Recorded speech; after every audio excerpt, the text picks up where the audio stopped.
The title of my poem is We All We Got. It's dedicated to family. We all we got. Too many family members falling out, not speaking to each other for long periods of time, until there's a death in the family and everybody hugging and crying like everything is fine. You always talking about somebody, pointing out their flaws, yet you try to hide all that goes on in your household behind those four walls. Instead of kicking people while they're down, help somebody out for a change. Call them and tell them you love them instead of calling them names. Forget who's right or wrong. Let's squash the nonsense.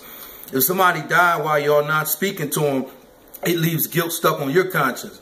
I don't know who told you you're going to be here forever, holding on to personal vendettas, thinking you so much better. Don't you wish you could hold on to money as long as you hold on to grudges? Don't you wish you could be yourself around family as well as out in public? He's an alcoholic. She can't keep a job. She messed with a lot of different men. Okay, now write down your own flaws, and when you're done, let's see if there's any ink left in the pen. You're so judgmental, but yet you're scared to look in the mirror. You're tough on the outside, yet soft on the interior. You wasn't born with a silver spoon in your mouth. That silverware was stainless steel. And when trouble hit home, you realize that the pain is real. You got family members that's starving, some stressed out, and some even homeless.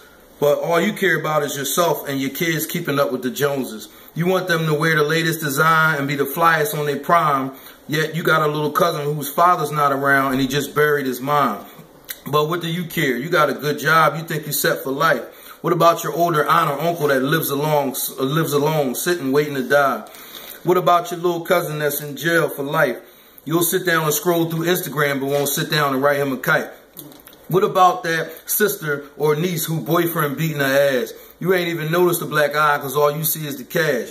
We wasn't raised like that. Somewhere we went wrong. The hardest part of being strong is nobody ever asked you what's wrong. You fall out with everybody. You ever think maybe it's you? And stop fronting like you don't miss your loved one. They probably miss you too. And I ain't gonna lie, in most families it be the women clashing because they don't know how to work out their differences in an orderly fashion. Y'all the foundation of the family. Y'all keep the men on their toes. Each family member is kinfolk, not friends and foes. You should be able to tell somebody how you feel about them without being disrespectful. And you should be able to take criticism as long as they're not threatening you. Most of y'all don't get along simply because y'all so much alike. And it's not fair to the kids not being able to be in each other's lives. Your upbringing got a lot to do with your anger issues. And keep in mind, the main ones talking about you is the ones that's hanging with you. Stop thinking you always got tomorrow to make an amends, because you never know when you or anybody's life story will end. And ain't nothing wrong with you being a bigger person. It shows bravery, maturity, and it heals your own hurting. You don't kiss nobody's ass, but you want somebody to kiss yours. Watch less, do more, talk less, and listen more. You ain't no better than her, and she ain't no better than you. Do what you do. Just make sure you're good at whatever it is that you do. We all we got. And to the younger ones, it ain't all y'all fault either. Because the older aunts and uncles kept a lot of secrets. And we too busy to sit down and have conversation with them. And if they did reveal some of their secrets, some of us would probably never forgive them. And to the men in the family too, especially the ones that act non-existent and the ones with the female tendencies that gossip like kitchen bitches, Remember when you didn't have a pot to piss in and a window to throw it out of? Now you forgot about us as you pop your collar and swear up and down you did it without us.